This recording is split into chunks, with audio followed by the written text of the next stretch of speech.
যারা বেশি নামাজ পড়বে তারা বেশি জান্নাতে ঢুকবে নাকি? নামাজ পড়তে পড়তে যারা কপাল কালো করে ফেলছে এরা ঢুকবে না? যারা হজ করতে করতে বড় হাজী সাহেব হয়েছে, জিকির করতে করতে হাতে 3-4টা তাসবিহ রেখেছে, তাদের কথা বলা হয়েছে? এগুলো নিঃসন্দেহে অনেক বড় আমল, কিন্তু সবচাইতে বেশি জান্নাতে প্রবেশ করাবে যে আমল, বিষ্ণু বললেন, এক হচ্ছে আল্লাহর ভয়, আরেক হচ্ছে সর্বোত্তম আচরণ। প্রিয় ভাইরা, ইসলামের মেজাজটাকে চিনে নেন, ইসলামের এসেন্সটাকে বুঝে নেন। আমরা ভালো আচরণকে গুরুত্ব দিতে চাই না। অনেক নামাজি লোক দেখবেন নামাজ পড়তে পড়তে কপালে কালো দাগ ফেলে দিছে, বাসায় বউয়ের সাথে খারাপ আচরণ করে, খিটখিটে মেজাজের, প্রতিবেশীর সাথে শুধু ঝগড়া, কলিগদের সাথে ঝগড়া, মারামারি, দুঃসম্পর্ক, এরকম আছে না? নাই বলেন, আছে না? কিন্তু নামাজি, অনেক বড় হাজি, একদিনও কোরআন তেলাওয়াত মিস হয় না, তো এত ইবাদত করেও সে ইসলামের আসল এসেন্সটাকে ধরতে পারে নাই। বিষ্ণু বললেন, সবচেয়ে বেশি জান্নাতে প্রবেশ করাবে যে দুটি আমল, একটি হচ্ছে তাকওয়াল্লাহ, আল্লাহর ভয়, আরেকটি হচ্ছে উত্তম আচরণ, সর্বোত্তম আচরণ। তো আমরা যেন উত্তম আচরণের অধিকারী হই, আমার স্ত্রীর সাথে যেন ভালো আচরণ করি, প্রতিবেশীর সাথে যেন ভালো আচরণ করি, ছেলে মেয়েদের সাথে যেন আমাদের অ্যাটিটিউডটা ভালো থাকে, আচরণটা ভালো থাকে, কলিগের সাথে যেন ভালো থাকে। বিশ্বনবীর আচরণ যেমন ছিল তেমন আচরণ যেন আমরা গড়ে তুলতে পারি। আওয়াজ করে পড়ুন আমিন। সুনানে আবু দাউদের এক বর্ণনা বিষ্ণু ইসলাম বলেন, খুব চমৎকার একটি হাদিস, মনোযোগ দিয়ে শুনুন। তিনি বলেন, আনা যাঈনুন বিবাইতিন ফি রাবাদিল জান্নাতি লিমান তারাকাল মিরাআ ওয়া ইন কানা মুহিক্কান। আমি ওই ব্যক্তিকে জান্নাতের আঙ্গিনায় একটা ঘরের গ্যারান্টি দেই যে ব্যক্তি তর্ক করার সময় নিজে হক এটা জেনেও সে তর্ক থামিয়ে দেয়।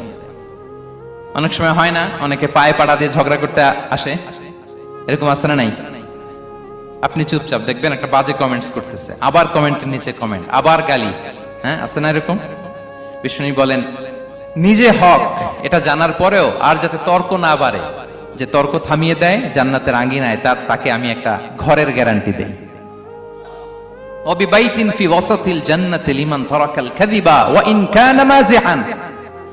আর ওই ব্যক্তিকে আমি জান্নাতের মাঝখানে একটা ঘরের গ্যারান্টি দেই যে ব্যক্তি কৌতুক করার সময়ও মিথ্যা পরিহার করে।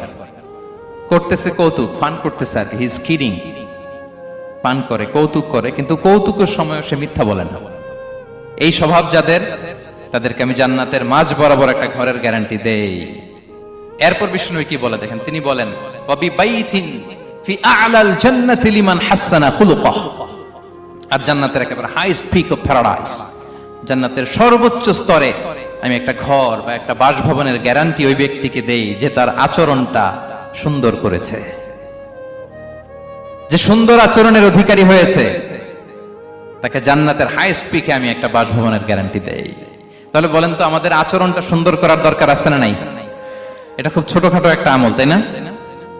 কথা বলেন, দক্ষিণ কোরিয়া প্রবাসী ভাইরা আওয়াজ করে বলেন, এটা কি ছোট আমল?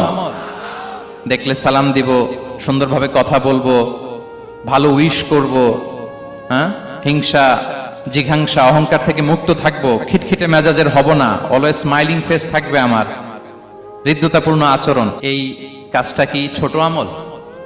আওয়াজ করে বলেন, এই আমলটা কি ছোট না বড়? প্রিয় ভাইরা, বিষ্ণু ইসলাম সবার সাথে এরকম মাধুর্যতাপূর্ণ আচরণ করতেন, ছোট থেকে বড়, নারী থেকে পুরুষ, বন্ধু থেকে শত্রু, সবার সাথে সুন্দর আচরণ করতেন।